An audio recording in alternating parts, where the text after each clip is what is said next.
الحمد لله رب العالمين والصلاة والسلام على سيد الأنبياء والمرسلين وعلى آله وأصحابه وأتباعه أجمعين أما بعد فأعوذ بالله من الشيطان الرجيم بسم الله الرحمن الرحيم وما كان المؤمنون لينفروا كافة فلولا نفر من كل فرقة منهم طائفة ليتفقهوا في الدين ولينذروا قومهم إذا رجعوا إليهم لعلهم يحذرون صدق الله العظيم. قابل عزت احترام معزز علماء کرام، مشائخ اعظام، برادر مکرم و محترم، جناب مولانا محمد سجاد حجابی صاحب دامت برکاتہم العالیہ، جامعۃ العلوم الاسلامیہ بالا گڑھی مردان کے جملہ اساتذہ کرام اور میرے طالب علم ساتھی، اللہ سبحانہ و تعالی کے فضل و کرم سے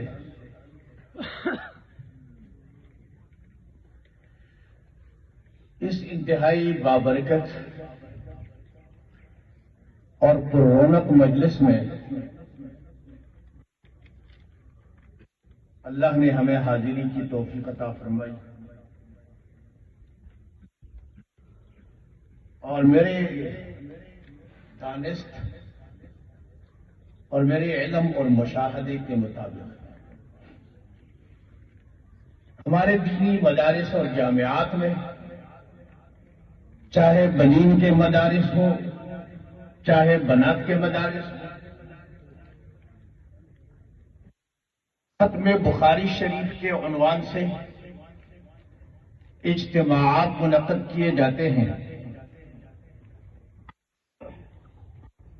لیکن یہ اپنے نوعیت کا پہلا جلسہ ہو رہا ہے جو عقیدہ اور علم کلام کے حوالے سے عزیز طلباء کرام جو کل کے علماء عظام ہوں گے ان کے لیے یک سالہ تخصص اور پھر 10 روزہ ایک مختصر دورانیے پر مشتمل ایک شارٹ کورس کے عنوان سے ایک دورہ منعقد کیا گیا۔ اگر عمیق نظر سے دیکھا جائے تو اس دورے کی اہمیت یا علم عقیدہ اور علم کلام کی اہمیت اور حیثیت تمام علوم اسلامیہ اور تمام علوم دینیہ میں سب سے بڑھ کر ہے، اس لیے کہ یہ براہ راست عقائد سے متعلق ہے، احادیث نبوی یا دیگر امور شرعیہ، اس کے لیے بنیاد وہ اللہ سبحانہ و تعالی کی وحدانیت ہے، ذات و صفات و افعال میں اگر یہ نہیں ہے تو کوئی بھی علم کارآمد نہیں، کوئی بھی علم مفید نہیں، اور کوئی بھی عمل عند اللہ مقبول بھی نہیں۔ ہمارے ہاں پہلے زمانے میں علم کلام اور عقائد کے حوالے سے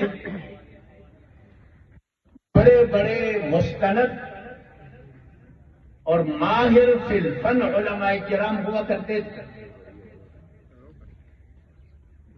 لیکن ان کی بنیاد معقولات پر ہوا کرتی تھی کہ جو معقولات کے بڑے بڑے عالم ہوا کرتے تھے وہی علم کلام اور عقائد کے پڑھانے والے ہوتے تھے۔ میں کسی دوسرے اہل علم کی تحقیر یا تنقید نہیں کرنا چاہتا، لیکن یہ حقیقت ہے کہ علم کلام کی باریکیوں کو متکلمین اور حکما ان کے علوم کو سمجھنے کے لیے معقولات کی اہمیت سب سے زیادہ ہے۔ یہ علم صرف، علم النحو، علم فقہ، علم اصول فقہ یہ اپنی جگہ اہم ہے، لیکن آپ سب حضرات چونکہ اس تخصص کے ساتھ وابستہ رہے، اس دورے میں شریک ہوئے، آپ کو اندازہ ہو چکا ہوگا کہ آج ہم جس دور سے گزر رہے ہیں کفر و الحاد کا دور ہے۔ امین بالجہر کا جھگڑا ختم ہو چکا، رفع الیدین کا مسئلہ ختم ہو چکا، اس میں اپنی صلاحیتیں برباد کرنے کی کوئی ضرورت نہیں۔ جو رفع یدین کرتے ہیں کرنے دو، جو امین بالجہر کہنا چاہتے ہیں کہنے دو، ہم اس کی صحت کا انکار نہیں کرتے۔ ہاں یہ الگ بات ہے کہ اپنے کو زیادہ بہتر اور ان کو جائز سمجھتے ہیں، یہی فرق ہے۔ لیکن یہ کفر و اسلام کا کوئی فرق نہیں ہے کہ کسی نے رفع الیدین نہیں کیا تو الیاذ باللہ وہ دائرہ اسلام سے خارج، کسی نے امین بالجہر نہیں کیا تو وہ اس دائرہ اسلام سے خارج۔ یہ اتنی اہم اختلافی مسائل نہیں ہے۔ اب جن مسائل سے آج کا مسلمان دو چار ہے وہ ہے عقائد کے مسائل۔ اب مغرب اور مغربی دنیا یہ براہ راست ہمارے عقائد پر حملہ کر رہے ہیں۔ سوشل میڈیا، الیکٹرانک میڈیا اور پتہ نہیں کیا کیا چیزیں آئندہ دور میں آتی رہیں گی، یہ اس بات کے لیے استعمال کیے جا رہے ہیں کہ آج کا نوجوان اپنے دین، اپنے عقائد صحیحہ سے منحرف ہو، کفر و الحاد کے دلدل میں پھنس جائے۔ یہ مسلمانوں کی اجتماعی ذمہ داری ہے کہ تمام مسلمان عقائد اسلامیہ کے لیے یکجان و بازو ہوتے، اپنے عقائد کے تحفظ و بقا کے لیے جان و مال کی قربانی دیتے۔ آج ہم وہ خواب خرگوش لیے ہوئے پڑے ہیں، کوئی اوپر پاؤں بھی رکھے گا تو ہمیں کوئی فرق نہیں پڑتا، لیکن یہ اندھیرے جس طرح پھیل جاتے ہیں تو اندھیروں کے اندر کبھی کبھی روشنی کی ایک کرن بھی دکھائی دیتی ہے جسے ہم امید کا دیا کہہ سکتے ہیں۔ امید کے دیے آج بھی روشن ہے۔ وہ علامہ اقبال نے کہا نہیں ہے نا امید اقبال اپنے کشت ویراں سے، نہیں ہے نا امید اقبال اپنے کشت ویراں سے، ذرا نم ہو تو یہ مٹی بڑی زرخیز ہے صاحب۔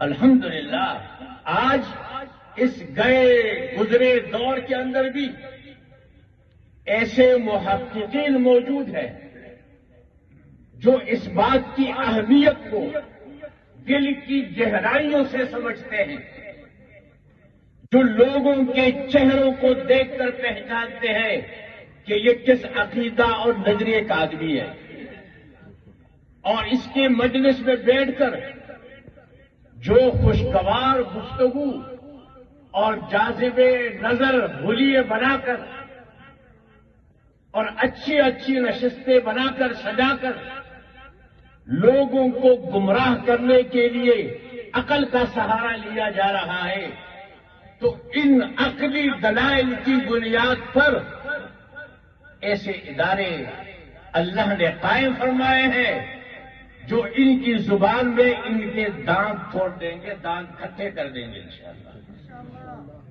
ہمارے جدید تعلیم یافتہ طبقہ مستشرقین کے غلط خیالات، غلط تشریحات ہمارے ملک میں کوئی آج کل کی بات نہیں ہے۔ جاوید غامدی کے نام سے ایک بہت بڑا فتنہ، جس کے بال سفید ہو چکے ہیں لیکن دل کا خناس آج بھی جوان ہے۔ ہندوستان کے اندر کفر و الحاد کے داعی کم نہیں ہوئے، تمام مدارس کا سرچشمہ دارالعلوم دیوبند کے اندر ایک زمانے میں ایسے ہی افراد تیار ہوتے رہے جو ہندو اور عیسائیوں کے ساتھ باقاعدہ مناظرے کرتے تھے۔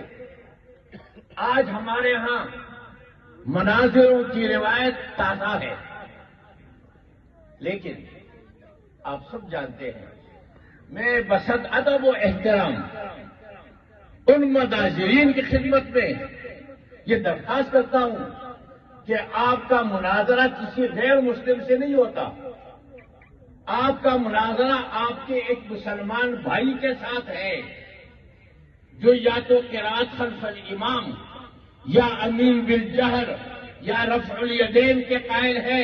ارے یہ کوئی کفر و اسلام کا اختلاف نہیں ہے، اس پر مناظرہ کرنے کی ضرورت نہیں ہے۔ مناظرہ ایسے لوگوں کے درمیان جو علم میں برابر ہو، جن کے پاس تحقیقات کا ایک وسیع باب موجود ہے۔ آج جن کے ساتھ آپ ان موضوعات پر مناظرہ کرتے ہیں، اس سے تجسیم بھی تو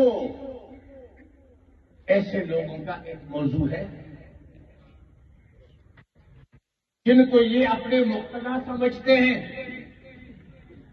جن کو یہ اپنے اکابر و اسلاف سمجھتے ہیں، اور جن کو ہم بھی بدبختی سے شیخ الاسلام کے نام سے پکارتے ہیں۔ حالانکہ یہ بات درست نہیں ہے، یہ بات درست نہیں ہے۔ ہم نے خود پڑھا، اساتذہ سے پڑھا، علم تفسیر کے دورے بھی کیے اور حدیث کی کتابیں پڑھی ان حضرات سے جو خود کو علماء دیوبند کے فرزند کہا کرتے تھے، اور ہے بھی، اس میں کوئی شک نہیں ہے، لیکن ہم نے، میں نے بذات خود اس موضوع پر اپنے ایک استاد سے کہا، حضرت آپ ابن تیمیہ کو جو بھی سمجھے وہ آپ کی اپنی تحقیق ہے، لیکن کیا آپ نے اس سلسلے میں قدیم علماء دیوبند کے اقوال و افکار پڑھے ہیں؟ ان کے پڑھے ہیں آپ کے علم میں کچھ ہے؟ کہا نہیں، یہ تو ایسے لوگوں نے خواہ ان کے پیچھے پروپیگنڈے کر دیے۔ پروپیگنڈے نہیں ہے، پہلے تو ہم بھی شاید یہ سمجھ پروپیگنڈے ہیں۔ آج دیکھیے جائیے مکتبہ کے اندر، مولانا سجاد حجابی حفظہ اللہ تعالی نے پتہ نہیں کہاں کہاں سے ڈھونڈ کے حافظ ابن تیمیہ اور حافظ ابن قیم کی کتابیں وہ جمع کر لی ہے، اصل کتابیں۔ چارسدہ میں پیر گوہر صاحب ہیں، ان کے پاس جائیے، کتنی کتابیں ان کے پاس رکھی ہوئی ہیں، اصل کتابیں ہیں۔ ہمارے اساتذہ نے اصل کتابیں نہیں دیکھی اور ان کے پیروکاروں کے اقوال پر اکتفا کرتے ہوئے ہم سے بھی کہلاتے رہے کہ یہ شیخ الاسلام یہ فلاں قید و بند کی صعوبت ہے یہ. لیکن آج یہ موقع ہے کہ ہم اپنے درست عقائد اللہ سبحانہ و تعالی کی ذات، آپ کی صفات اور آپ کے صفات کو تشبیہ سے پاک اور تجسیم سے پاک، اس طرح یہ ایمان کا حصہ ہونا چاہیے. آپ اپنے رب کا تصور بھولو پہلوان، ان لوگی پہلوان کر اس کو خدا نہ بناؤ کہ بڑا طاقتور ہے. تمہارے رب کی صفات کیا ہے؟ اپنے رب کی معرفت اور درست معرفت، اس کو جان کر اس پر عقیدہ رکھنا، یہ ہے اللہ کی وحدانیت کا عقیدہ. یہ ضروری بات ہے. ہم امید رکھتے ہیں کہ یہ ایک بنیادی بات ہے کہ لاشعوری طور پر ہمارے نصاب تعلیم میں بعض ایسی کتابیں میں نہیں سمجھتا کہ غلطی سے قصداً عمداً نکالی گئی ہے، جس سے کسی طالب علم کے اندر علمی پختگی پیدا ہو سکتی. آج ہمارے علم منطق کا معراج کچھ بھی پر جا کر ختم ہو چکا ہے. آج ہمارے علم صرف کا معراج علم صیغہ پر جا کر ختم ہو چکا ہے. آج ہمارے علم النحو کا معراج کیا ہے؟ صرف مرفوعات اور خلاص. آپ مقدمہ بھی چھوڑ دو اور یہ بھی چھوڑ دو، یہ بھی چھوڑ دو. ارے ساری چیزوں کو چھوڑ دو، تمہاری مدح کرتے رہیں گے، یہ کافی ہمارے. لیکن جب اس طرح کے ادارے جو ہم سب کے ایمان کے لیے بے حد اہم اور ضروری ہیں، یہ قائم ہوتے رہیں گے تو ان کی دکانیں اور نہیں چل سکتی.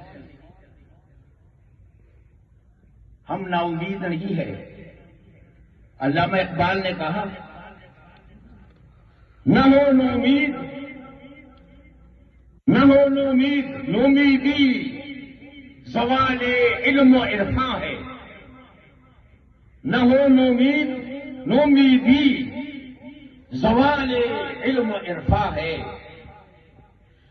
امید بندے مومن خدا کے رازداروں میں،